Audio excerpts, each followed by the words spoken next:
Le brouillard matinal s'élevait paresseusement des eaux sombres de la Loire, enveloppant le petit village de Saint-Julien d'un voile mystérieux qui semblait présager des événements extraordinaires. Les pavés humides de la place du marché résonnaient sous les sabots des chevaux de trait, tandis que les marchands disposaient leurs étals, avec la précision rituelle de ceux qui perpétuent une tradition séculaire. L'air automnal portait les parfums mélangés du pain frais, des pommes de la région et de cette odeur particulière de terre mouillée qui caractérise la vallée de la Loire en cette saison. C'est dans cette atmosphère que Madame Élisabeth de Montclerc, matriarche respectée de l'une des plus anciennes familles nobles de la région, descendit de sa calèche avec l'élégance naturelle de sa condition. À 62 ans, elle conservait cette prestance aristocratique qui forçait le respect, ses cheveux argentés soigneusement arrangés sous un chapeau de velours bordeaux, sa robe de soie noire ornée de dentelles témoignant d'un goût raffiné et d'une fortune considérable. « Jean-Baptiste, attendez-moi ici », ordonna-t-elle à son cocher d'une voix ferme mais bienveillante. « Je ne devrais pas en avoir pour longtemps. » Le cocher, un homme d'une cinquantaine d'années au visage buriné par les intempéries, toucha respectueusement sa casquette. « Bien, Madame la Comtesse. » Élisabeth se dirigea vers l'orphelinat Sainte-Anne, un bâtiment de pierre grise aux fenêtres étroites qui dominait la place. L'établissement, tenu par les Sœurs de la Charité, servait de refuge aux enfants abandonnés de la région depuis plus d'un siècle. C'était là qu'elle venait, comme tant d'autres familles aisées, chercher une domestique, une pratique courante à l'époque, considérée comme un acte de charité autant qu'une nécessité pratique. Sœur Marie-Catherine, la directrice, l'accueillit avec la déférence due à son rang et à sa générosité passée. C'était une femme corpulente d'une cinquantaine d'années, dont le visage rond et les joues rosies par le travail inspiraient confiance. « Madame la Comtesse, quel honneur de vous recevoir à nouveau !» s'exclama-t-elle, ses mains jointes pressées contre son cœur. « Comment se porte Monsieur le Comte et votre chère famille ?»« Fort bien, ma sœur, je vous remercie, » répondit Élisabeth avec une politesse mesurée. « Je viens solliciter vos services. Nous avons besoin d'une nouvelle domestique au château. Notre précédente femme de chambre s'est mariée le mois dernier et a rejoint son époux à Tours. » Le visage de sœur Marie-Catherine s'illumina. Placer une de ses protégées dans une famille aussi respectée que les Montclerc représentait une bénédiction rare. « Bien sûr, Madame la Comtesse, j'ai justement une jeune fille qui pourrait parfaitement convenir, Victorine Girard. Elle vient d'avoir 18 ans et possède déjà une expérience considérable du service domestique. Une enfant remarquable, vraiment remarquable. » Tandis qu'elle traversait les couloirs aux murs nus de l'orphelinat, sœur Marie-Catherine continua ses éloges. « Victorine est arrivée chez nous il y a 3 ans, après avoir servi dans différentes institutions charitables de la région. Elle est discrète, travailleuse et possède cette rare qualité de savoir se faire oublier tout en accomplissant ses tâches à la perfection. » Elles s'arrêtèrent devant une porte de bois sombre. Sœur Marie-Catherine frappa délicatement. « Victorine, pouvez-vous venir s'il vous plaît ?» La porte s'ouvrit sans bruit, révélant une jeune femme de taille moyenne, aux cheveux châtains soigneusement tirés en chignon, sous un bonnet blanc immaculé. Mais c'étaient ses yeux qui frappaient immédiatement. D'un bleu-gris troublant, il semblait observer le monde avec une intensité dérangeante, comme s'il perçait les apparences pour saisir des vérités cachées. « Madame la Comtesse de Montclerc », annonça sœur Marie-Catherine, « permettez-moi de vous présenter Victorine Girard. » Victorine exécuta une révérence parfaite, ses gestes empreints d'une grâce naturelle qui contrastait avec sa condition modeste. « Madame la Comtesse », murmura-t-elle d'une voix douce mais claire, aux intonations curieusement mélodieuses. Élisabeth l'observa attentivement. Il y avait quelque chose dans le maintien de cette jeune fille qui dépassait la simple éducation reçue à l'orphelinat. Une élégance innée, presque aristocratique, qui contrastait avec ses origines humbles. « Parlez-moi de votre expérience, mon enfant », demanda-t-elle avec bienveillance. « J'ai servi dans 3 établissements avant de venir ici, Madame la Comtesse, » répondit Victorine, ses yeux demeurant respectueusement baissés. « L'hospice de Blois, l'orphelinat de Vendôme et la maison de charité de Chambord. J'ai appris tous les aspects du service domestique, l'entretien du linge, le nettoyage, la cuisine simple et le soin aux personnes âgées ou malades. Sa voix portait une maturité surprenante pour son âge, et Élisabeth remarqua la précision de son élocution exempte de l'accent rural typique de la région. « Et pourquoi avez-vous quitté ces établissements ?» s'enquit-elle. Un léger trouble passa dans le regard de Victorine, si fugace qu'Élisabeth se demanda si elle ne l'avait pas imaginé. « Les circonstances, Madame la Comtesse. Parfois, les besoins changent, et il faut savoir s'adapter. » Sœur Marie-Catherine intervint avec empressement. Victorine a toujours donné entière satisfaction partout où elle a servi. Ses références sont excellentes. N'est-ce pas, ma chère enfant? Oui, ma sœur, acquiesça Victorine avec une humilité parfaite. Élisabeth continua son examen. Il y avait indéniablement quelque chose d'énigmatique chez cette jeune fille. Ses mains étaient fines, malgré le travail, ses ongles propres et bien entretenus. Sa peau, quoique pâle, avait cette blancheur nacrée des personnes qui prennent soin d'elles-mêmes. Et surtout, il émanait de sa personne une tranquillité presque troublante, comme si rien ne pouvait l'affecter. « Savez-vous lire et écrire ?» demanda Élisabeth. « Oui, Madame la Comtesse. Les sœurs de tous les établissements où j'ai séjourné ont pris soin de parfaire mon éducation. Je lis couramment et mon écriture est convenable. » Parfait. Et connaissez-vous les usages d'une grande maison, le protocole, l'étiquette? Pour la première fois, un léger sourire effleura les lèvres de Victorine. « J'apprends vite, Madame la Comtesse, et j'observe beaucoup. » Cette réponse, curieusement, rassura Élisabeth plus que n'importe quelle déclaration de compétence. Il y avait une intelligence évidente chez cette jeune fille, une capacité d'adaptation qui promettait une intégration harmonieuse dans leur demeure. « Très bien, » décida-t-elle. « Je pense que vous ferez parfaitement l'affaire. Pouvez-vous commencer dès demain ?»« Bien sûr, Madame la Comtesse, » répondit Victorine avec cette même sérénité troublante. « J'aurai juste besoin de rassembler mes quelques effets personnels. » Les formalités furent rapidement réglées. Élisabeth régla la somme habituelle à l'orphelinat, une donation qui permettait à l'établissement de continuer son œuvre charitable, tandis que sœur Marie-Catherine préparait les papiers de Victorine. « Vous ne le regretterez pas, Madame la Comtesse, » assura la religieuse. « Victorine est vraiment une perle rare. » En quittant l'orphelinat, Élisabeth se retourna une dernière fois. Victorine se tenait à une fenêtre du premier étage, immobile, ses yeux étranges fixés sur la calèche. Il y avait dans son regard quelque chose d'indéfinissable qui fit frissonner la comtesse, malgré la douceur de cette journée d'automne. Le trajet de retour vers le château de Montclair se déroula dans un paysage d'une beauté saisissante. Les vignobles s'étendaient à perte de vue, leurs feuilles revêtues des couleurs chatoyantes de l'automne, or, cuivre, pourpre, créant une mosaïque naturelle d'une richesse incomparable. La Loire serpentait paresseusement entre les collines boisées, ses eaux miroitant sous le soleil déclinant comme un ruban d'argent liquide.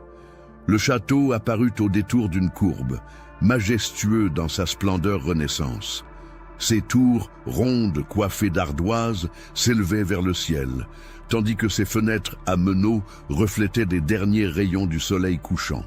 Les jardins à la française, parfaitement entretenus, s'étageaient en terrasse jusqu'aux berges de la Loire, créant un ensemble d'une harmonie parfaite. Jean-Baptiste engagea la calèche dans l'allée bordée de platanes séculaires qui menait au perron principal. Comme toujours, Élisabeth ressentit cette fierté profonde en contemplant le domaine que sa famille possédait depuis plus de 3 siècles. Chaque pierre de ses murs portait l'histoire de générations de Montclair, qui avaient contribué à la grandeur de la France. Henri de Montclair, son époux, l'attendait dans le grand salon, confortablement installé dans son fauteuil de cuir, près de la cheminée où crépitait un feu accueillant. À 65 ans, le comte conservait cette prestance naturelle de l'aristocratie d'Ancien Régime. Ses cheveux blancs soigneusement peignés, sa moustache parfaitement taillée et ses vêtements d'une élégance sobre témoignait d'un raffinement que les bouleversements politiques du siècle n'avaient pas entamé. Alors, ma chère épouse, cette mission de recrutement s'est-elle bien déroulée? S'enquit-il en levant les yeux de son journal. Excellemment, Henri. J'ai trouvé une jeune fille qui me paraît tout à fait convenable. Victorine Girard, 18 ans, de l'orphelinat Sainte-Anne. Elle commencera demain. Parfait. Espérons qu'elle se montrera plus durable que les précédentes. Ces jeunes filles d'aujourd'hui ont tendance à partir au premier prétendant venu. Elisabeth sourit avec indulgence. Celle-ci me semble différente, Henri. Plus sérieuse, plus mûre aussi. Je pense qu'elle nous conviendra parfaitement. Ils furent interrompus par l'arrivée de Marguerite, leur fille unique, qui venait de rentrer de sa promenade quotidienne dans les jardins. À 28 ans, Marguerite était ce qu'on appelait alors une vieille fille, un statut qui préoccupait grandement ses parents. Belle, certes, avec ses boucles châtaines et ses yeux verts, mais d'un caractère indépendant qui avait découragé plusieurs prétendants pourtant bien nés. « Maman, papa, bonsoir », dit-elle en embrassant successivement ses parents. « J'ai croisé Jean-Baptiste qui m'a dit que nous aurions bientôt une nouvelle domestique. »« En effet, ma chérie, une jeune fille de l'orphelinat. Elle s'appelle Victorine Girard et paraît très convenable. Tant mieux. Pauvre Clémence fait de son mieux, mais elle ne peut pas tout faire à elle seule. Et puis, j'avoue que j'aimerais avoir quelqu'un de plus proche de mon âge dans cette maison. » Clémence, leur cuisinière et gouvernante depuis près de 20 ans, était en effet débordée depuis le départ de la précédente femme de chambre.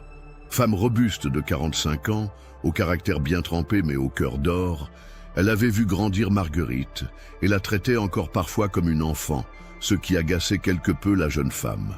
Le dîner se déroula selon le rituel immuable de la famille Moncler. Service à la française, conversation raffinée, respect strict de l'étiquette.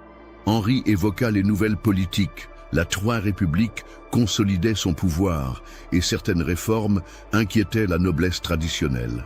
Elisabeth partagea les derniers potins de la société locale, tandis que Marguerite écoutait d'une oreille distraite, son esprit visiblement ailleurs.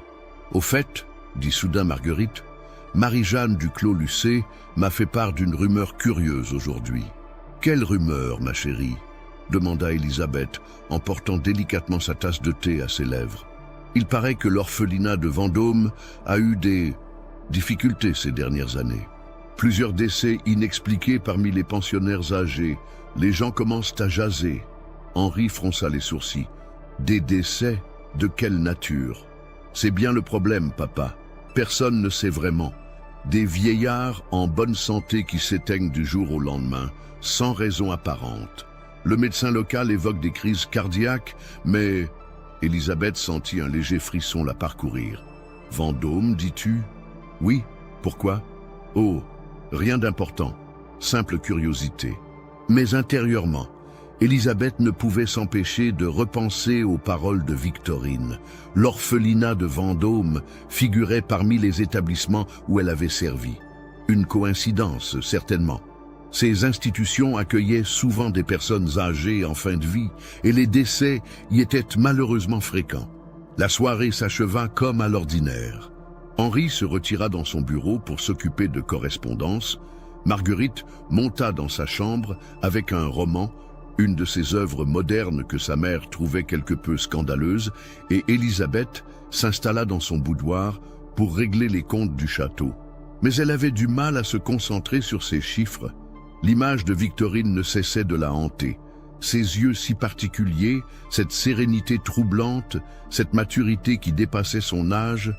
Il y avait chez cette jeune fille quelque chose d'énigmatique qui éveillait sa curiosité autant qu'une vague inquiétude. Dehors, le vent d'automne faisait gémir les branches des vieux chênes, et les nuages couraient devant la lune, projetant des ombres mouvantes sur les jardins du château. Elisabeth frissonna et ferma plus étroitement son châle sur ses épaules. Demain, Victorine Girard franchirait le seuil du château de Moncler. Une nouvelle domestique parmi tant d'autres qui avaient servi la famille au fil des décennies.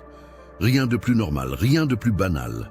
Et pourtant, Elisabeth avait l'étrange pressentiment que l'arrivée de cette jeune fille marquerait le début d'une période troublée pour sa famille.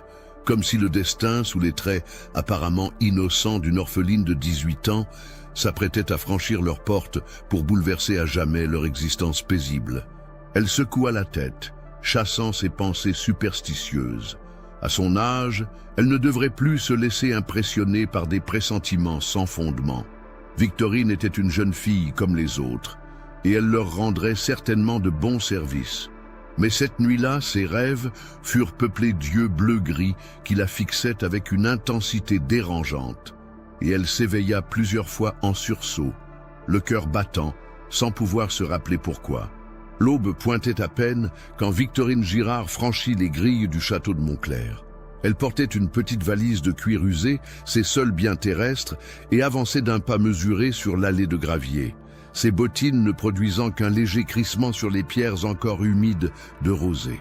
Le brouillard matinal enveloppait le domaine d'un voile mystérieux, et seuls les contours majestueux du château émergeaient de cette brume automnale, comme un vaisseau fantôme naviguant sur une mer laiteuse. Clémence l'attendait à l'entrée de service, les mains sur les hanches et le visage sévère. La gouvernante avait cette méfiance naturelle des anciens serviteurs envers les nouveaux venus. Elle avait vu défiler tant de jeunes filles inexpérimentées qui se révélaient plus embarrassantes qu'utiles. « Ainsi vous êtes la nouvelle », déclara-t-elle sans préambule, jaugeant Victorine de la tête aux pieds. « Moi c'est Clémence Moreau, gouvernante et cuisinière de cette maison depuis 20 ans. Ici on ne badine pas avec le travail et la discipline. » « Bonjour, Madame Moreau », répondit Victorine avec une politesse parfaite, exécutant une révérence mesurée. « Je suis Victorine Girard, et je suis honorée de servir dans cette noble demeure. » Clémence haussa un sourcil, surprise par les manières raffinées de la nouvelle venue. La plupart des orphelines qu'elle avait vues arriver bafouillaient, intimidées par la grandeur des lieux. « Bien, suivez-moi, je vais vous montrer vos quartiers et vous expliquer vos tâches. » Elles traversèrent l'office, une pièce spacieuse aux murs de pierre, où s'alignaient les ustensiles de cuisine en cuivre étincelant. L'odeur du pain frais se mêlait à celle des herbes séchées suspendues aux poutres du plafond, créant cette atmosphère chaleureuse typique des grandes cuisines d'antan. « Vous prendrez vos repas ici, à cette table », indiqua Clémence en désignant une table de bois massif. « Le petit déjeuner à 6 heures, le déjeuner à midi, le dîner à 8 heures. Pas de retard, pas d'exception. » Victorine hocha la tête en silence, ses yeux bleu-gris observant chaque détail avec cette attention particulière qu'Élisabeth avait remarquée la veille. Elles montèrent un escalier étroit qui menait aux chambres de service, sous les combles. La chambre attribuée à Victorine était spartiate mais propre, un lit de fer, une commode, une chaise, un petit bureau et une fenêtre donnant sur les jardins. C'était modeste, certes, mais infiniment plus confortable que les dortoirs des orphelinats où elle avait vécu. « Vous changerez les draps toutes les semaines », précisa Clémence. « L'eau pour la toilette se trouve dans le broc, sur la commode. Les latrines sont au bout du couloir. » Victorine déposa sa valise et se tourna vers la gouvernante. « Quelles seront mes tâches principales, Madame Moreau ? Vous serez femme de chambre de Mademoiselle Marguerite et vous m'assisterez pour l'entretien général du château. Levé à 5h30, couché après le service du dîner. Le dimanche après-midi vous est accordé à condition que tout votre travail soit terminé. » Les semaines qui suivirent révélèrent que Victorine était une domestique exceptionnelle. Elle semblait posséder cette qualité rare de comprendre intuitivement ce qu'on attendait d'elle, anticipant même les besoins de ses maîtres avec une précision troublante. Marguerite fut la première à succomber à son charme discret. Contrairement aux précédentes femmes de chambre, souvent bavardes et indiscrètes, Victorine accomplissait ses tâches dans un silence quasi religieux, mais ce n'était pas un silence pesant. Il émanait d'elle une sérénité apaisante qui avait un effet remarquablement calmant sur l'esprit souvent agité de la jeune aristocrate. « Elle est différente, maman », confia Marguerite à sa mère un soir de novembre, alors qu'elle prenait le thé dans le petit salon. « Quand elle coiffe mes cheveux ou m'aide à choisir mes robes, j'ai l'impression qu'elle comprend exactement ce que je ressens. Comment cela, ma chérie ? Je ne sais pas l'expliquer. » C'est comme si elle percevait mes humeurs sans que j'aie besoin de les exprimer. Hier, j'étais mélancolique. Tu sais, ces idées noires qui me prennent parfois, et sans que je dise quoi que ce soit, elle a choisi exactement la robe qui me remonte le moral. Et puis, elle a cette façon de bouger, si gracieuse, si apaisante. Élisabeth observait sa fille avec attention.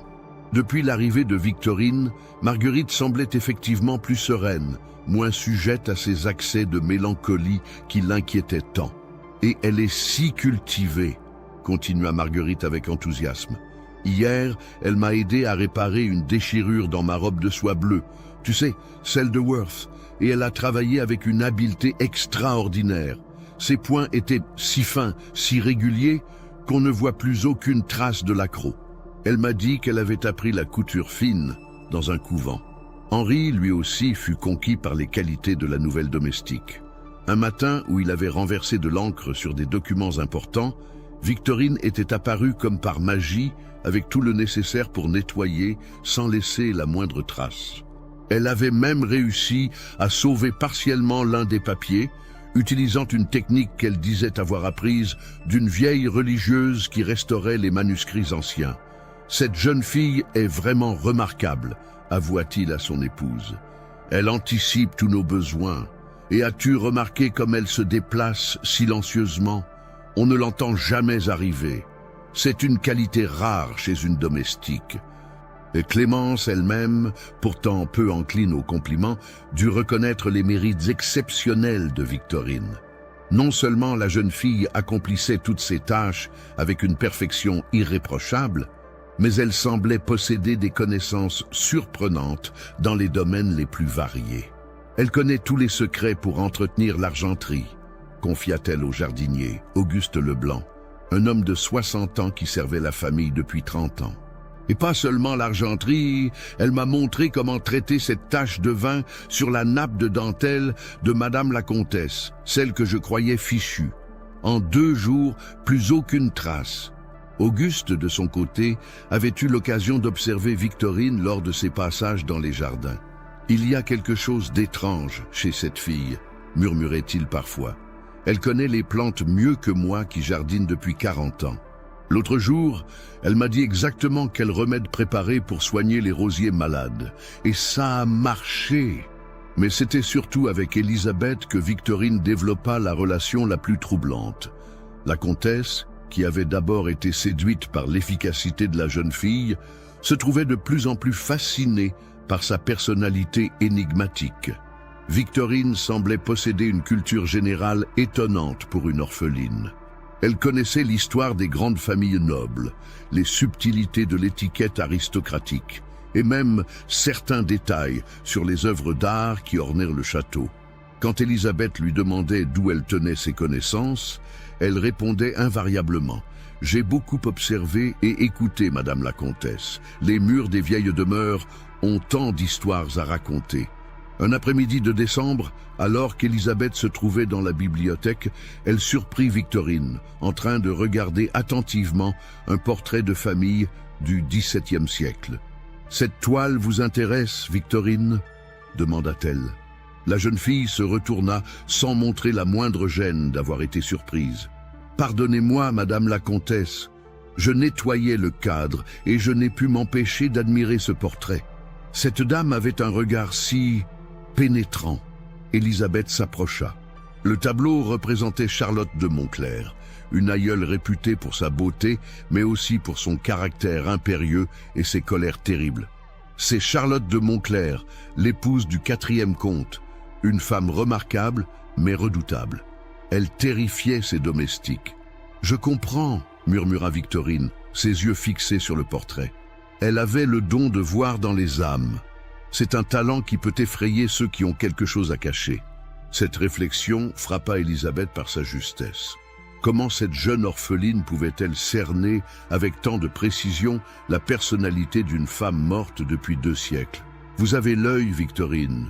Avez-vous étudié la peinture ?»« Non, Madame la Comtesse, mais j'ai toujours été attiré par les visages. Ils révèlent tant de choses, si on sait les regarder. » En prononçant ces mots, Victorine tourna vers Élisabeth ses yeux bleu-gris si troublants, et la comtesse eut soudain l'impression désagréable d'être percée à jour, comme si toutes ses pensées intimes étaient mises à nu sous ce regard pénétrant. Les fêtes de Noël approchaient et le château s'animait des préparatifs traditionnels. Victorine se révéla d'une aide précieuse pour l'organisation des réceptions. Elle semblait connaître instinctivement les usages de la haute société, aidant Clémence à préparer des mets raffins, suggérant des décorations élégantes et s'occupant de 1000 détails avec une efficacité remarquable. « Cette fille est un trésor », répétait Élisabeth à qui voulait l'entendre. « Je ne sais vraiment pas comment nous avons pu nous passer d'elle si longtemps. » Le soir du réveillon, la famille Montclair recevait les notables locaux selon une tradition ancestrale. Le château resplendissait de 1000 feux, bougies dans tous les lustres, guirlandes de houx et de lierre, tables dressées avec l'argenterie d'apparat et la porcelaine de Sèvres. Victorine circulait parmi les invités avec une discrétion parfaite, veillant à ce que chaque verre soit plein, chaque assiette parfaitement présentée. Plusieurs invités complimentèrent Élisabeth sur la qualité exceptionnelle de son service. « Ma chère Élisabeth », déclara la baronne de Cheverny, une dame d'un certain âge réputée pour son esprit critique, « votre nouvelle domestique est remarquable. Elle a cette élégance naturelle qu'on ne trouve plus guère de nos jours. D'où vient-elle donc ? De l'orphelinat Sainte-Anne, répondit Élisabeth avec fierté. Mais je dois avouer qu'elle possède des qualités exceptionnelles pour une jeune fille de sa condition. Vraiment exceptionnelles, renchérit le docteur Beaumont, médecin de la famille et homme de science respecté. J'ai eu l'occasion de la croiser l'autre jour alors qu'elle soignait une coupure à la main de votre jardinier. Elle a fait preuve d'une connaissance remarquable de l'anatomie et des soins médicaux. Quand je lui ai demandé où elle avait appris ces techniques, elle m'a répondu qu'elle avait beaucoup observé les religieuses soignantes. La soirée se déroula sans le moindre incident, et Victorine reçut les félicitations de tous pour la perfection de son service. Mais ce qui frappa le plus Élisabeth, ce fut l'aisance avec laquelle la jeune fille évoluait parmi la haute société. On aurait dit qu'elle avait grandi dans ce monde, tant ses gestes et ses manières étaient naturellement aristocratiques. Tard dans la nuit, alors que les derniers invités prenaient le congé, Élisabeth surprit Victorine en train de remettre en ordre le grand salon avec une efficacité remarquable. Chaque objet retrouvait exactement sa place. Chaque coussin était replacé avec un soin méticuleux. « Victorine, vous devez être épuisée. Cette journée a été si longue. »« Je ne ressens pas la fatigue comme les autres, Madame la Comtesse, » répondit la jeune fille avec ce sourire énigmatique qui lui était si particulier. Le travail bien fait est sa propre récompense. Dites-moi, mon enfant, vous n'avez jamais évoqué votre famille, vos origines. Un voile sembla passer dans le regard de Victorine. Il n'y a rien à en dire, Madame la Comtesse. Je suis née orpheline, et orpheline je resterai probablement. Le passé n'existe pas pour les gens comme moi. Seul compte le présent, et le service que nous pouvons rendre à ceux qui nous font confiance. Cette réponse, prononcée avec une gravité troublante, laissa Élisabeth perplexe. Il y avait dans les paroles de Victorine une mélancolie profonde, mais aussi quelque chose de plus sombre, une acceptation de son destin qui dépassait la simple résignation. L'hiver s'installait sur la vallée de la Loire, recouvrant le château et ses jardins d'un manteau de neige immaculé. Victorine semblait s'épanouir dans cette atmosphère feutrée. Elle avait pris ses marques avec une facilité déconcertante, et sa présence était devenue indispensable au bon fonctionnement de la demeure. Marguerite, en particulier, était de plus en plus attachée à sa femme de chambre. Victorine avait cette capacité rare de comprendre ses humeurs les plus subtiles, de deviner ses besoins avant même qu'elle ne les exprime. Leur relation avait évolué au-delà du simple rapport maîtresse-domestique pour devenir quelque chose de plus profond, presque maternel de la part de Victorine, malgré son jeune âge.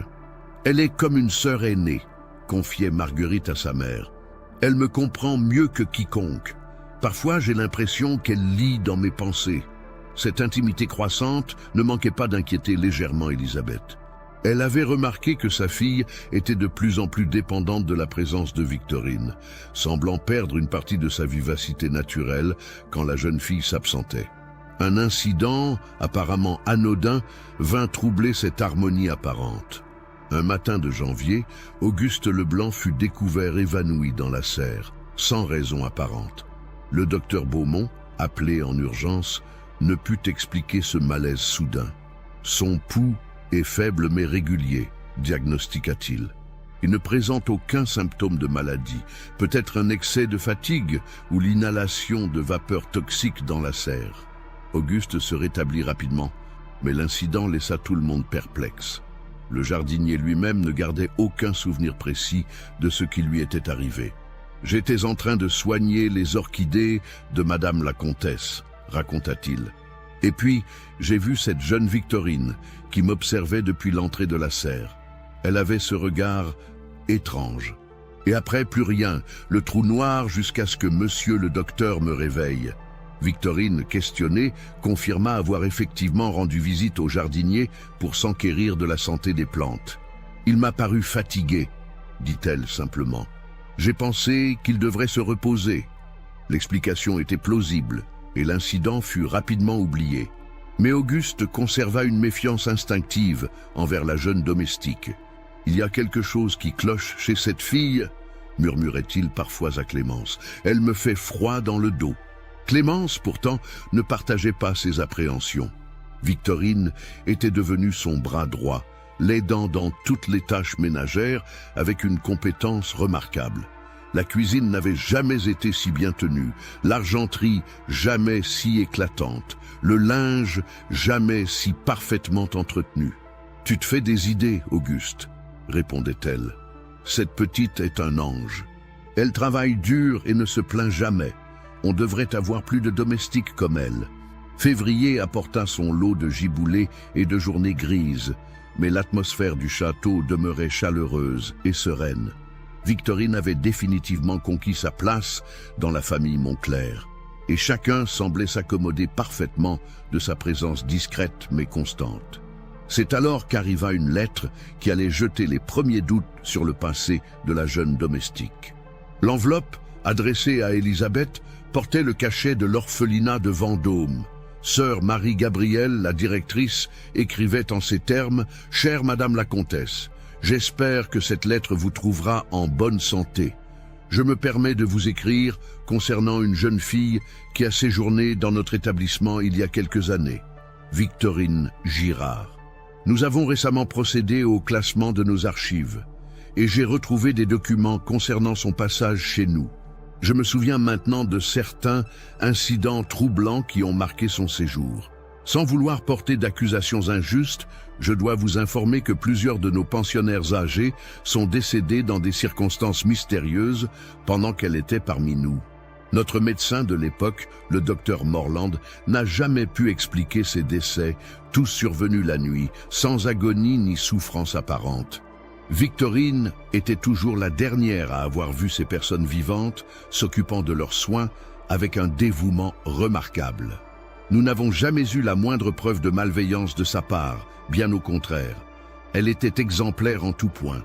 Mais je me devais de porter ces faits à votre connaissance, au cas où vous auriez remarqué quelque chose d'inhabituel. Avec mes respectueuses salutations, Sœur Marie-Gabrielle. Élisabeth relut plusieurs fois cette lettre, le cœur battant, des décès mystérieux, Victorine toujours présente. Ces révélations jetaient une lumière troublante sur le passé de sa domestique. Elle décida de garder ces informations pour elle, du moins provisoirement. Après tout, la religieuse elle-même reconnaissait n'avoir aucune preuve de malveillance. Et Victorine s'était montrée si parfaite depuis son arrivée au château. Mais cette nuit-là, Élisabeth dormit mal, hantée par les yeux bleu-gris de sa domestique et par une question qui ne cessait de la tarauder. Qui était vraiment Victorine Girard? Les premiers signes du printemps commençaient à égayer les jardins du château quand survint l'événement qui allait bouleverser à jamais l'existence paisible des Montclair. Ce fut d'abord la mort de Madame Berthe Duval, la vieille tante d'Élisabeth, qui vivait au château depuis la mort de son époux 15 ans plus tôt. Berthe, âgée de 78 ans, jouissait d'une santé remarquable pour son âge. Ancienne institutrice, elle conservait un esprit vif et une lucidité parfaite.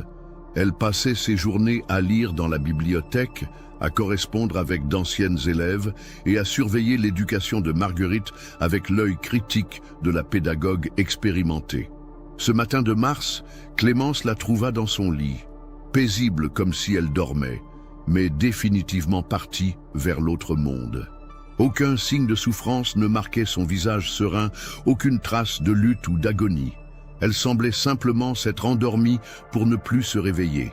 Le docteur Beaumont, appelé immédiatement, ne put que constater le décès. Son cœur s'est arrêté pendant la nuit, diagnostiqua-t-il après un examen minutieux.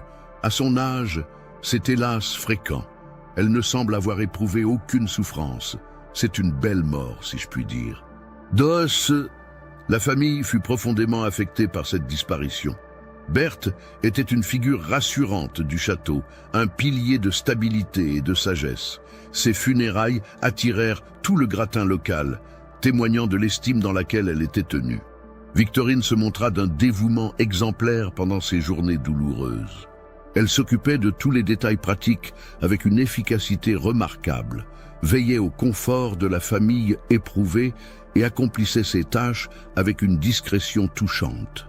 « Cet enfant est vraiment un ange », répétait Élisabeth, émue par la sollicitude de sa domestique. « Elle devine tous nos besoins, elle anticipe toutes nos douleurs. Sans elle, ces moments terribles auraient été bien plus difficiles à supporter. » Marguerite, particulièrement affectée par la mort de sa grand-tante, trouvait auprès de Victorine un réconfort qu'elle ne trouvait nulle part ailleurs. La jeune domestique semblait posséder un don naturel pour apaiser les chagrins, pour trouver les mots justes, pour offrir cette présence silencieuse mais réconfortante dont ont besoin les âmes en deuil. « Elle me comprend mieux que ma propre mère », confiait Marguerite dans ses moments de confidence. « Quand elle me coiffe le matin, quand elle m'aide à m'habiller, j'ai l'impression qu'elle absorbe ma peine, qu'elle la fait sienne pour m'en soulager. » 3 semaines plus tard, ce fut au tour du vieux père Anselme, l'aumônier du château, de s'éteindre dans des circonstances identiques. L'homme de 82 ans, qui célébrait la messe quotidienne dans la chapelle privée des Montclair depuis plus de 20 ans, fut trouvé mort dans son petit appartement attenant à la sacristie. Même sérénité sur son visage, même absence de souffrance apparente. Le docteur Beaumont évoqua à nouveau l'usure naturelle d'un organisme âgé, mais commença à s'interroger sur cette coïncidence troublante. 2 décès si rapprochés, dans des circonstances si similaires, murmurait-il à Henri de Montclair. C'est statistiquement possible, certes, mais troublant néanmoins. Henri, lui aussi, commençait à ressentir une vague inquiétude. « Docteur, pensez-vous qu'il puisse y avoir une cause commune? Une épidémie peut-être? Je ne décèle aucun symptôme infectieux, aucun signe de maladie contagieuse. Les 2 défunts présentèrent le même tableau, un arrêt cardiaque paisible, sans lutte, sans agonie, comme s'ils avaient simplement renoncé à vivre. » Cette hypothèse d'un renoncement à vivre frappa Henri par sa justesse troublante. Berthe et le père Anselme, dans leurs derniers jours, avaient effectivement manifesté une sorte de détachement serein, une acceptation mystérieuse de leur sort qui avait surpris leur entourage. Victorine, une fois encore, fut d'un soutien précieux pendant cette nouvelle épreuve. Elle avait été particulièrement dévouée envers le père Anselme durant ces dernières semaines, lui apportant ses repas, l'aidant dans ses déplacements, passant de longs moments à écouter ses confessions et ses méditations spirituelles. Cette jeune fille a une âme profondément chrétienne, avait déclaré le prêtre à Élisabeth quelques jours avant sa mort. Elle comprend les mystères de la foi avec une intuition remarquable. Parfois, j'ai l'impression que c'est elle qui me guide vers la lumière divine, et non l'inverse. L'explication de ces décès successifs arriva de manière totalement inattendue, sous la forme d'un visiteur que personne n'attendait. Un matin d'avril, alors que les jardins se paraient de leurs plus belles couleurs printanières, un homme d'une 50aine d'années se présenta aux grilles du château. Grand, mince, vêtu de noir avec la rigueur d'un homme d'église, il réclamait audience auprès des maîtres de maison, pour une affaire de la plus haute importance concernant leur domestique Victorine Girard. L'homme se présenta comme l'abbé Joachim Moreau, ancien directeur de l'orphelinat de Blois. Son visage émacié portait les traces d'une profonde inquiétude et ses yeux brûlaient d'une détermination farouche. « Monsieur le comte, madame la comtesse », déclara-t-il après les salutations d'usage, « je viens vous mettre en garde contre un danger mortel qui menace votre famille. Cette jeune fille que vous employez, Victorine Girard, n'est pas ce qu'elle paraît être. » Henri et Élisabeth échangèrent un regard inquiet. L'abbé poursuivit, sa voix tremblant d'émotion contenue. « Victorine a séjourné dans mon établissement il y a 5 ans. C'était une enfant apparemment parfaite, obéissante, pieuse, travailleuse. Mais durant son passage chez nous, 7 pensionnaires âgés sont morts dans des circonstances mystérieuses. Toujours la nuit, toujours paisiblement, toujours après avoir passé du temps en compagnie de Victorine. Mon père, intervint Élisabeth, tentant de maîtriser son trouble, ces accusations sont graves. Avez-vous des preuves de ce que vous avancez? Des preuves formelles? Non, madame la comtesse, mais j'ai des témoignages troublants, des coïncidences troublantes, et surtout, l'abbé marqua une pause, comme s'il hésitait à révéler quelque chose de terrible. Surtout quoi, mon père? Pressa Henri. Surtout, j'ai découvert la véritable identité de cette jeune fille. Victorine Girard n'est pas son vrai nom. Elle s'appelle en réalité Marie-Victoire de Sancerre. Le nom claqua dans le salon comme un coup de tonnerre. Élisabeth porta la main à sa gorge, soudain très pâle. « De Sancerre » murmura-t-elle. « Vous voulez dire la famille de Sancerre ?»« Exactement, madame la comtesse, la même famille maudite dont l'histoire a défrayé la chronique il y a 20 ans. » Henri se leva brusquement, arpentant le salon avec agitation. L'affaire de Sancerre était l'un des scandales les plus retentissants de l'aristocratie française du XIXe siècle. Le comte Armand de Sancerre avait été accusé d'avoir empoisonné sa femme et ses 3 enfants pour s'emparer de l'héritage familial de son épouse. Mais, avant que la justice ne puisse établir sa culpabilité, toute la famille avait péri dans l'incendie mystérieux du château de Sancerre. Officiellement, il n'y avait eu aucun survivant. Vous prétendez que Victorine serait une survivante de cette tragédie? Demanda Élisabeth d'une voix blanche. J'en ai la certitude, madame la comtesse. Marie-Victoire de Sancerre était la fille cadette du comte Armand. Elle avait 13 ans au moment de l'incendie. Les autorités ont cru qu'elle avait péri avec les autres, mais elle avait en réalité été évacuée par une servante dévouée qui l'avait cachée chez des paysans. L'abbé sortit de sa poche un dossier soigneusement ficelé. J'ai mené mes propres recherches après les décès suspects survenus dans mon orphelinat. Voici les preuves de ce que j'avance. Actes de naissance, témoignages, correspondances. Marie-Victoire de Sancerre et votre Victorine Girard ne font qu'une. Henri examina les documents d'une main tremblante. Les preuves semblaient effectivement accablantes. Date de naissance concordante, descriptions physiques identiques, et surtout, cette marque de naissance en forme d'étoile sur l'épaule droite que mentionnaient tous les témoignages. Mais enfin, protesta Élisabeth, en admettant que vous disiez vrai, quel serait le mobile de cette imposture? Pourquoi cette jeune fille se cacherait-elle sous une fausse identité? L'abbé Moreau la regarda avec une gravité terrifiante. Parce qu'elle a hérité de son père, madame la comtesse. Armand de Sancerre était un monstre, un empoisonneur qui tuait par plaisir autant que par cupidité, et sa fille a hérité de ses talents. Vous voulez dire qu'elle empoisonne, balbutia Henri. Pas exactement. D'après mes recherches, Marie-Victoire possède un don plus rare et plus terrible encore. Elle tue par simple contact, par simple proximité. C'est un phénomène que la science ne peut expliquer, mais que j'ai pu observer de mes propres yeux. Elle approche ses victimes, gagne leur confiance, leur affection même, et puis elle les absorbe. Elle draine littéralement leur force vitale jusqu'à ce qu'elles s'éteignent paisiblement, sans souffrance, comme si elles s'endormaient simplement. Le silence qui suivit cette révélation était assourdissant. Élisabeth et Henri se regardaient, abasourdis par l'énormité de ces accusations. C'est impossible, murmura finalement Élisabeth. Victorine est si douce, si attentionnée. Elle soigne tout le monde, elle réconforte, elle apaise. Justement, Madame la Comtesse, c'est exactement ainsi qu'elle procède. Elle se rend indispensable, elle devient l'ange gardien de ses futures victimes. Elle les endort dans une confiance aveugle avant de les consommer. L'abbé se pencha vers eux, sa voix se faisant plus pressante. « Réfléchissez. Depuis son arrivée chez vous, n'avez-vous pas remarqué des changements étranges, des personnes âgées qui perdent soudain leur vitalité, des malaises inexpliqués ?» Henri et Élisabeth échangèrent un regard lourd de sous-entendu.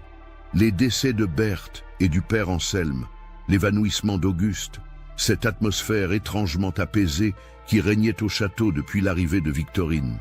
« Où est-elle en ce moment ?» demanda soudain l'abbé avec alarme. « Dans les appartements de ma fille, je suppose, » répondit Élisabeth machinalement. Elle l'aide à se préparer pour sa promenade quotidienne. L'abbé bondit de son fauteuil. « Il faut l'arrêter, immédiatement. Si mes déductions sont exactes, votre fille court un danger mortel. » Les trois adultes se précipitèrent vers les appartements de Marguerite, gravissant l'escalier d'honneur 4 à 4. Henri ouvrit la porte à la volée, et le tableau qui s'offrit à leurs yeux les glaça d'horreur. Marguerite était assise devant sa coiffeuse, immobile comme une statue. Ses yeux étaient ouverts, mais fixaient le vide avec une expression d'extase troublante. Ses lèvres esquissaient un sourire béat, mais sa respiration était à peine perceptible. Derrière elle, Victorine lui brossait les cheveux avec des gestes d'une lenteur hypnotique. Mais ce qui terrorisa les témoins, ce fut l'expression de la jeune domestique. Son visage habituellement serein était transformé par une jouissance malsaine. Ses yeux bleu-gris brillaient d'une lueur prédatrice et ses lèvres étaient entr'ouvertes comme si elle savourait un plaisir ineffable. Surtout, une aura étrange semblait émaner d'elle, une sorte de brume argentée qui ondulait autour de sa silhouette et semblait se diriger vers Marguerite, comme si elle absorbait littéralement la substance vitale de sa maîtresse. « Arrêtez !» cria l'abbé Moreau en se ruant vers elle. Victorine se retourna lentement et son expression redevint instantanément celle de la domestique parfaite et dévouée. Mais il était trop tard, ils avaient tous vu. Ils avaient tous été témoins de la véritable nature de Victorine Girard. « Madame la comtesse ?» dit-elle d'une voix douce comme si de rien n'était. « Désirez-vous quelque chose ? Je terminais juste la coiffure de mademoiselle Marguerite. » Marguerite clignota des yeux, semblant sortir d'un rêve profond. « Maman ?» murmura-t-elle d'une voix faible. « Que se passe-t-il ? Je me sens si... étrange. » Élisabeth se précipita vers sa fille, la prenant dans ses bras. Marguerite était glacée, sa peau avait cette pâleur cireuse des grands malades, et elle tremblait comme une feuille. « Éloignez-vous d'elle !» ordonna l'abbé à Victorine. « Reculez immédiatement !» La jeune fille obéit sans protester, mais un sourire énigmatique flottait sur ses lèvres. Dans ses yeux, il pouvait maintenant lire une intelligence froide et calculatrice qui n'avait plus rien de la simplicité ingénue qu'elle avait toujours affichée. « Alors, vous savez, » dit-elle simplement, sa voix conservant cette douceur qui contrastait si terriblement avec la réalité de ses actes. « J'avoue que je commençais à m'impatienter. Cette comédie devenait lassante. Le masque était tombé. Pour la première fois depuis son arrivée au château, Victorine Girard, ou plutôt Marie-Victoire de Sancerre, révélait sa véritable nature. « Pourquoi ?» gémit Élisabeth, serrant sa fille contre elle. « Pourquoi nous avoir fait ça? Nous vous avons accueilli, nous vous avons fait confiance. » Victorine inclina gracieusement la tête, comme si elle répondait à un compliment. « Parce que j'en avais besoin, Madame la Comtesse. Vous ne pouvez pas comprendre ce que c'est de vivre avec cette faim perpétuelle, cette soif de vie qui me dévore de l'intérieur. Votre tante Berthe était si pleine de sagesse, si riche d'expérience. Le père Anselme rayonnait d'une foi si pure. Et votre chère Marguerite... » Elle tourna vers la jeune femme un regard d'une tendresse atroce. Elle était si vivante, si intense dans ses émotions. Chaque jour passé auprès d'elle était un festin pour moi. « Vous êtes un monstre !» s'écria Henri, s'avançant vers elle. Victorine leva une main en signe d'avertissement et Henri s'arrêta net, retenu par une force invisible. « Je ne vous conseille pas de m'approcher, monsieur le comte. Mon influence sur vous serait définitive. » L'abbé Moreau sortit un crucifix de sa poche et s'avança courageusement vers la jeune fille. « Au nom du Christ, je vous ordonne de partir. Libérez cette famille de votre emprise maléfique. » Victorine éclata d'un rire cristallin qui résonna étrangement dans la chambre. « Mon pauvre abbé, vous croyez vraiment que vos symboles religieux ont un pouvoir sur moi? Je ne suis ni démon ni possédé. Je suis simplement différente. » Elle se dirigea calmement vers la fenêtre, observant les jardins du château avec une mélancolie troublante. « J'ai été heureuse ici, vous savez, plus heureuse que je ne l'avais été depuis des années. Vous m'avez offert quelque chose de rare, l'illusion d'une famille, d'un foyer. Alors pourquoi ?» supplia Élisabeth. « Pourquoi détruire ce bonheur ?» Victorine se retourna, et pour un instant, son masque de froideur se fissura. Dans ses yeux, ils purent entrevoir une souffrance immense, une solitude abyssale qui donnait le vertige. « Parce que je ne peux pas faire autrement, Madame la Comtesse. Je suis née ainsi, maudite dès le berceau. Partout où je vais, la mort me suit. Tous ceux qui m'approchent, tous ceux qui m'aiment, finissent par s'éteindre. C'est ma nature, c'est mon fardeau. » Elle s'approcha de la porte, et ils s'écartèrent instinctivement sur son passage. « Ne me suivez pas, ne tentez pas de me retrouver. J'ai déjà trop pris dans cette maison. Laissez-moi partir, et peut-être que votre fille s'en remettra. »« Et vous ?» demanda soudain Marguerite d'une voix faible. « Que deviendrez-vous » Victorine se retourna une dernière fois, et son sourire était empreint d'une tristesse infinie. « Je continuerai ma route, mademoiselle Marguerite, jusqu'à ce que je trouve un endroit où ma malédiction ne pourra plus faire de mal, ou jusqu'à ce qu'elle me consume moi-même. » Elle disparut dans le couloir, ses pas résonnant sur le parquet ciré avec cette grâce silencieuse qui l'avait toujours caractérisée. Quelques minutes plus tard, ils entendirent la porte de service se fermer doucement. Victorine Girard avait quitté le château de Montclair comme elle y était entrée, discrètement, sans bruit, laissant derrière elle le mystère de sa véritable nature. Les semaines qui suivirent le départ de Victorine furent marquées par un climat d'inquiétude et de bouleversement qui transforma radicalement l'atmosphère du château. L'abbé Moreau était resté plusieurs jours auprès de la famille Montclair, prodiguant conseils et réconfort face à cette épreuve extraordinaire qu'il venait de traverser. Marguerite, en particulier, souffrait des conséquences de sa longue exposition à l'influence néfaste de Victorine. Le docteur Beaumont, bouleversé par les révélations de l'abbé Moreau, multipliait ses visites pour surveiller l'état de santé de la jeune femme. Son organisme semble avoir été littéralement vidé de sa substance, expliquait-il avec gravité à Henri et Élisabeth. Son pouls est faible, sa tension artérielle dangereusement basse, et elle présente tous les symptômes d'un épuisement profond. C'est comme si on avait aspiré sa force vitale. Cette description clinique correspondait parfaitement aux explications de l'abbé sur les méthodes de Victorine.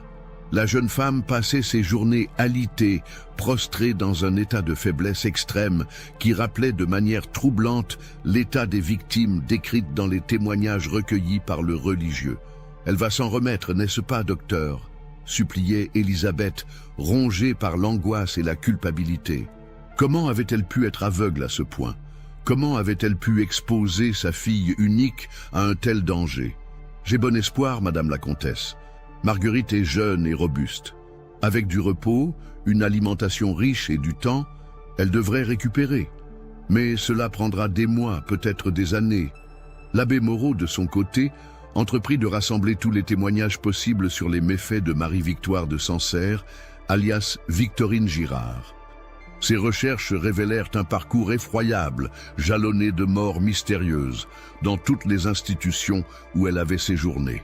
23 décès en 5 ans, récapitulait-il avec amertume. 23 personnes âgées, toutes mortes paisiblement dans leur sommeil, après avoir bénéficié de ses soins attentifs. Et cela seulement pour les cas que j'ai pu documenter avec certitude. Le portrait qui émergeait de ces investigations était celui d'une prédatrice d'un genre unique, qui se nourrissait littéralement de la force vitale de ses victimes.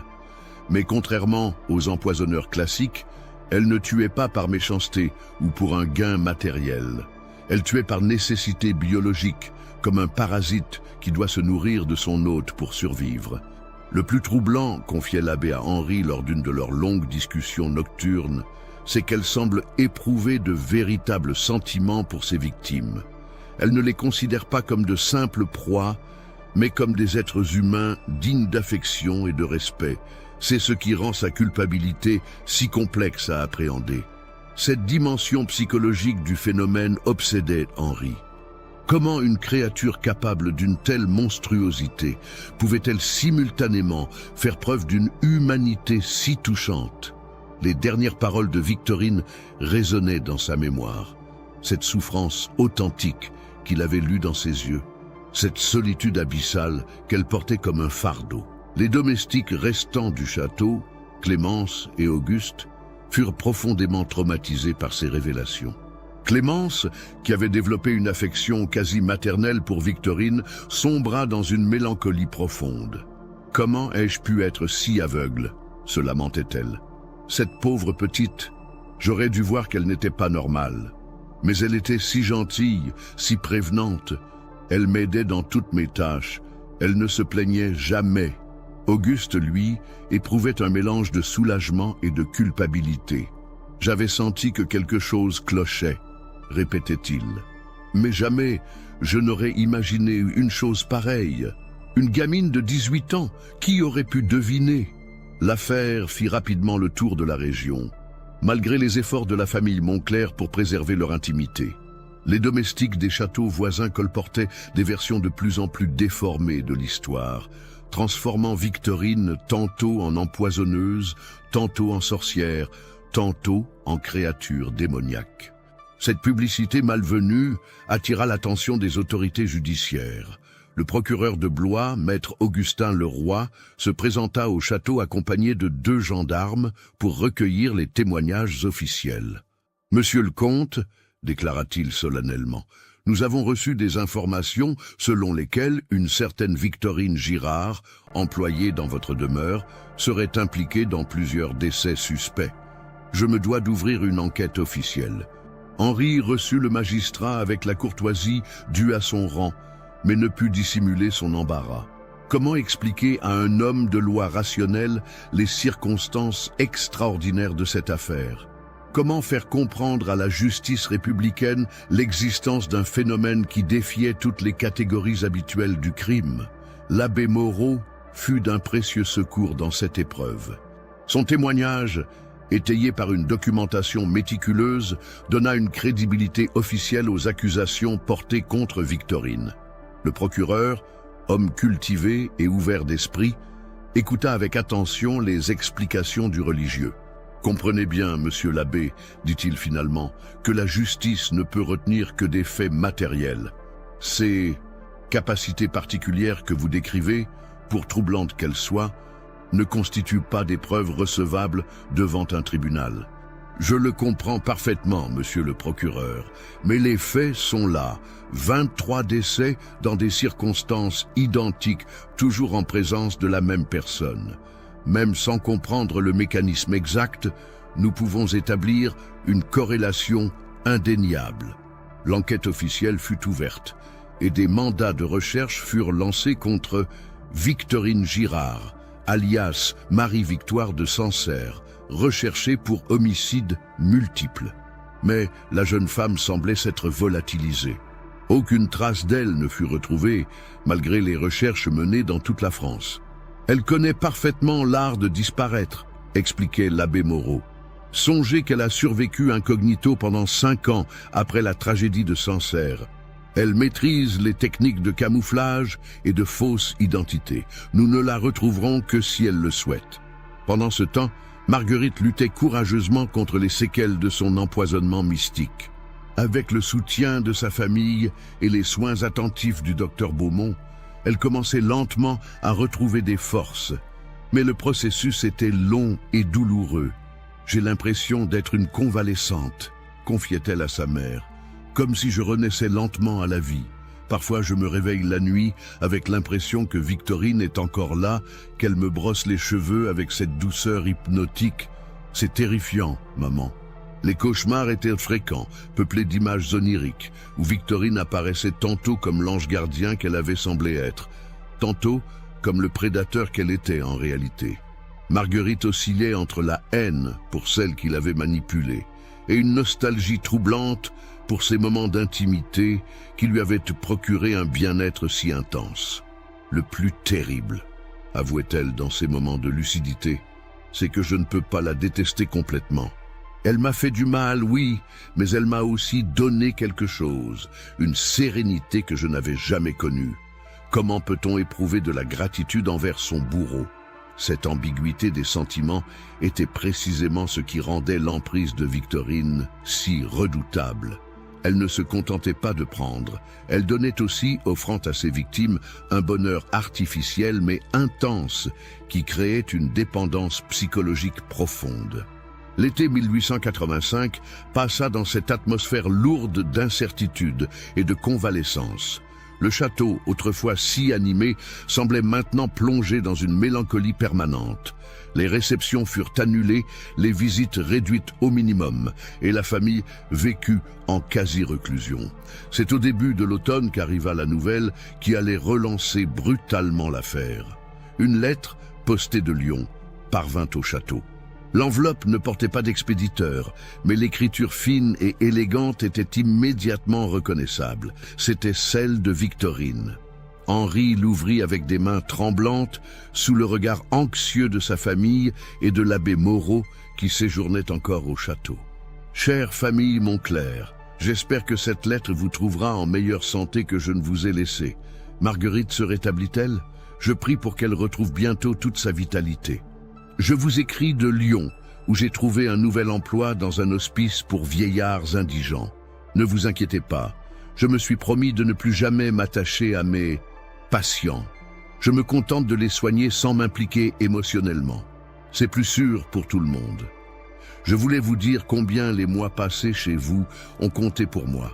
Pour la première fois de ma misérable existence, j'ai connu ce qu'était une famille aimante. Vous m'avez offert quelque chose de précieux, l'illusion d'être normal, d'être aimé pour ce que je paraissais être, plutôt que pour ce que je suis vraiment. Je sais que vous me haïssez, et je le comprends, mais sachez que je vous aime encore, et que c'est précisément cet amour qui m'a donné la force de partir avant qu'il ne soit trop tard. Ne me cherchez pas, je changerai d'identité dès que cette lettre sera postée. Contentez-vous de savoir que quelque part en France, une créature maudite pense à vous avec affection et reconnaissance. Votre dévouée, Victorine. Cette lettre suscita des réactions contradictoires. Élisabeth et Marguerite ne purent s'empêcher d'être émues par la sincérité apparente de ces adieux, tandis qu'Henri et l'abbé Moreau y voyaient la manipulation ultime d'une prédatrice consommée. Elle cherche à entretenir un lien psychologique avec ses anciennes victimes, analysait l'abbé.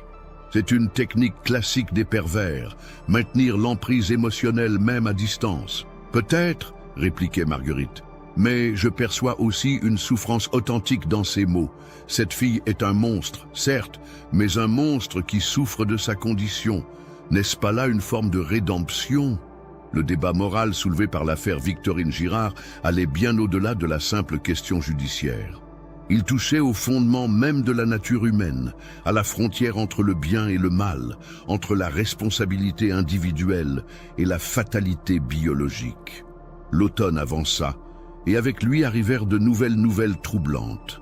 Des décès mystérieux étaient signalés dans plusieurs hospices de la région Rhône-Alpes. Toujours des vieillards, toujours morts paisiblement dans leur sommeil, toujours après avoir bénéficié des soins d'une jeune fille dévouée aux identités variables. « Elle continue », murmurait l'abbé Moreau avec amertume. « Elle ne peut pas s'arrêter. Sa nature la pousse irrésistiblement à recommencer, encore et encore. » Le procureur Leroy fut informé de ces nouveaux éléments et l'enquête prit une dimension nationale. La police de plusieurs départements fut mise sur le qui-vive, mais Victorine, sous quelque identité qu'elle se cachât désormais, demeurait insaisissable.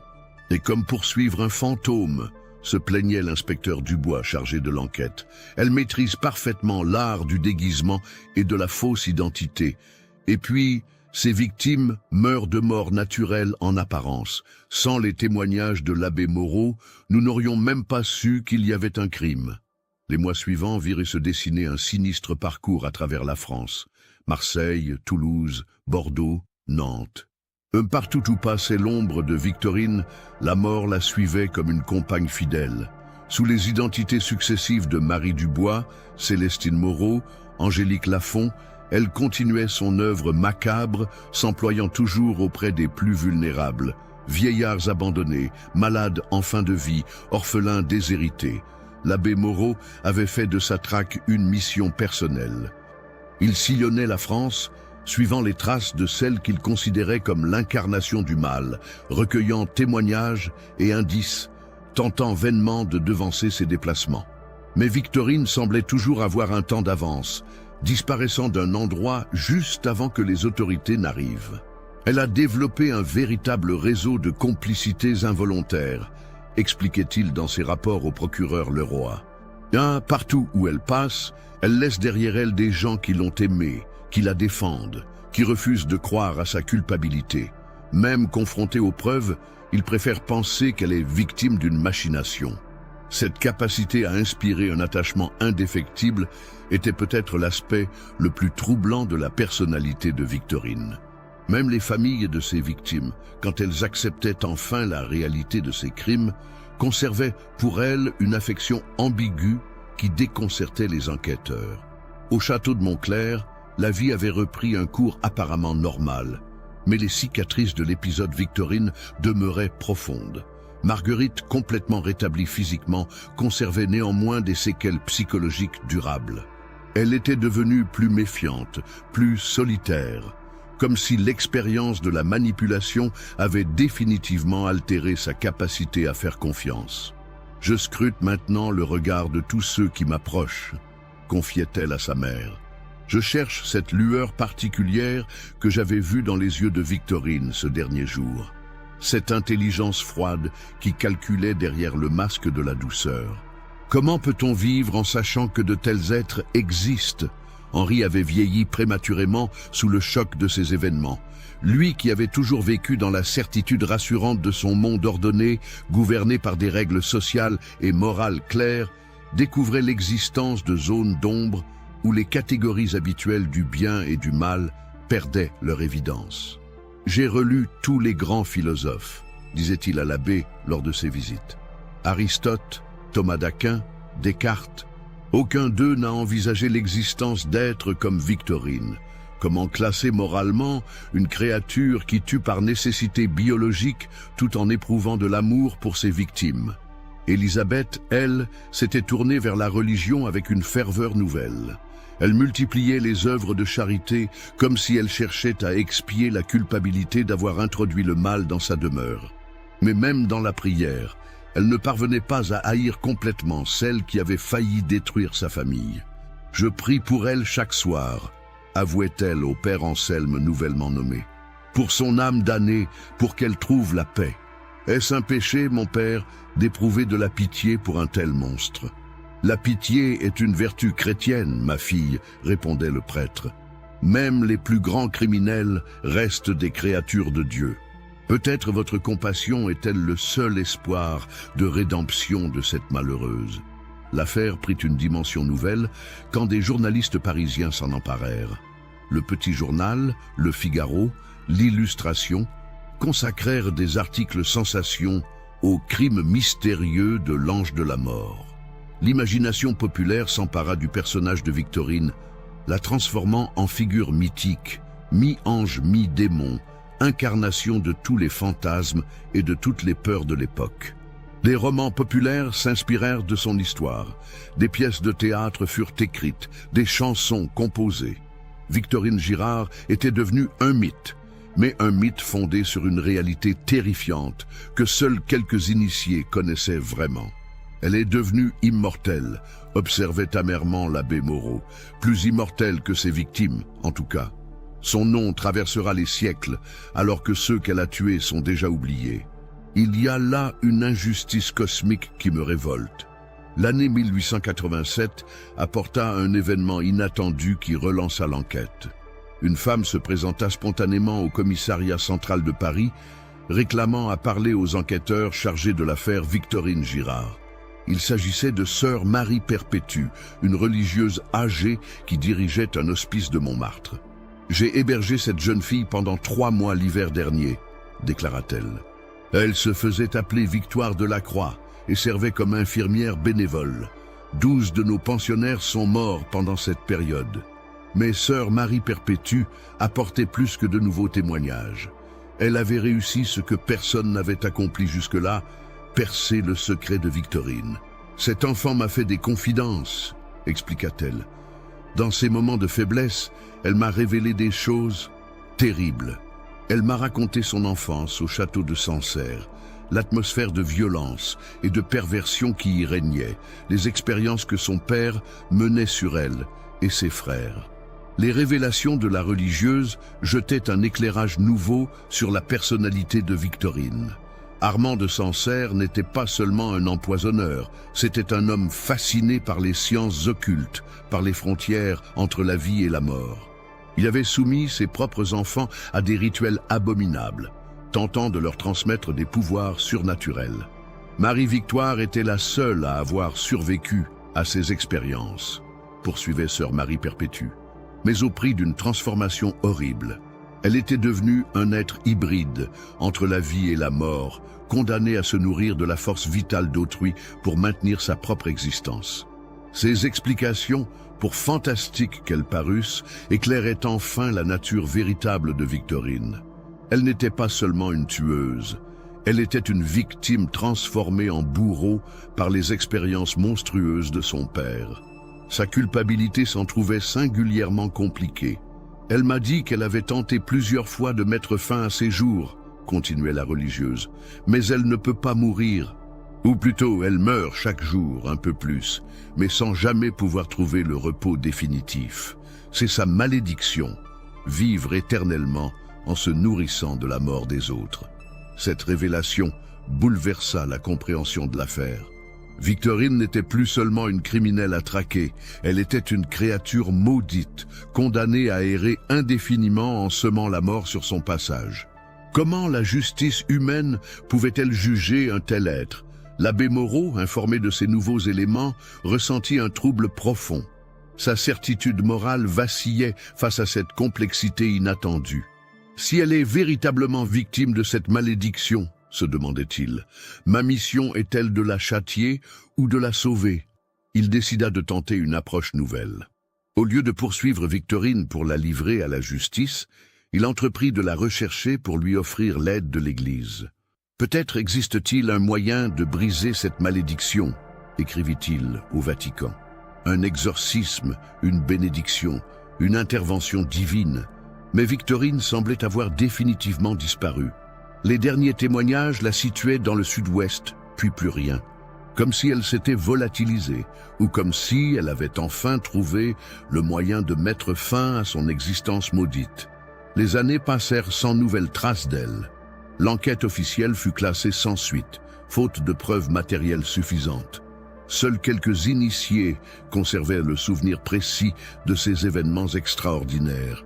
L'abbé Moreau mourut en 1895, emportant avec lui une partie de la vérité sur l'affaire Victorine Girard. Sur son lit de mort, il confia au père supérieur de son monastère « J'ai consacré les 10 dernières années de ma vie à pourchasser ce que je croyais être le mal incarné. Je réalise maintenant que je chassais peut-être la plus malheureuse de toutes les créatures de Dieu. » Au château de Montclair, la famille avait trouvé un nouvel équilibre. Marguerite avait fini par se marier avec un voisin, le comte de Lusignan, et avait donné naissance à plusieurs enfants. Mais elle ne parlait jamais de Victorine à ses descendants, gardant ce secret comme une blessure intime. Henri était mort en 1889, emportant dans la tombe ses interrogations philosophiques sur la nature du bien et du mal. Élisabeth lui survécut jusqu'en 1901, passant ses dernières années dans une piété exemplaire, priant toujours pour l'âme de celle qu'elle continuait à considérer comme sa pauvre Victorine. En 1912, une dernière lettre parvint au château, 25 ans après la disparition de Victorine. L'écriture était la même, mais vieillie comme affaiblie. Elle était postée de Lourdes. « Chère Marguerite, je ne sais si cette lettre vous parviendra, ni même si vous êtes encore de ce monde. Tant d'années ont passé. J'écris ceci de Lourdes, où je suis venu chercher un miracle qui ne viendra pas. J'ai parcouru tous les lieux saints d'Europe, supplié tous les saints, tenté tous les exorcismes. Rien n'y fait, la malédiction persiste. Je n'ai pas tué depuis 7 ans. J'ai trouvé le moyen de contrôler ma nature en me nourrissant de sources alternatives. Je préfère ne pas préciser lesquelles. Ce n'est pas l'absolution, mais c'est déjà moins de culpabilité.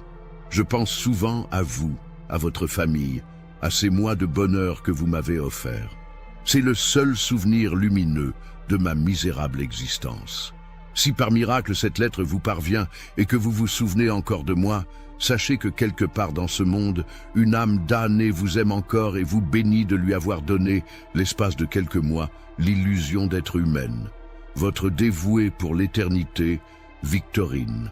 Cette lettre fut la dernière trace de Victorine Girard. Marguerite, devenue comtesse de Lusignan, la conserva précieusement dans ses papiers personnels, avec la recommandation qu'elle ne soit révélée qu'après sa mort. Elle mourut en 1943, à l'âge de 87 ans. Ses descendants découvrirent alors, dans ses archives privées, l'ensemble du dossier Victorine, lettres, témoignages, rapports d'enquête et un manuscrit de sa main relatant l'intégralité de cette histoire extraordinaire. Et pour que la vérité ne se perde pas, avait-elle écrit en guise d'épilogue, pour que ceux qui viendront après nous sachent qu'il existe des mystères qui dépassent l'entendement humain et des êtres qui portent des fardeaux impossibles à comprendre. Victorine Girard ou Marie-Victoire de Sancerre était-elle morte? Avait-elle enfin trouvé la paix ou errait-elle encore quelque part, condamnée à porter sa malédiction jusqu'à la fin des temps? Les documents retrouvés en 1972 dans une cave du château de Montclair ne permettent pas de répondre à ces questions. Ils attestent seulement de l'existence réelle de cette femme extraordinaire, de ses crimes inexplicables et de l'impact profond qu'elle eut sur tous ceux qui croisèrent sa route.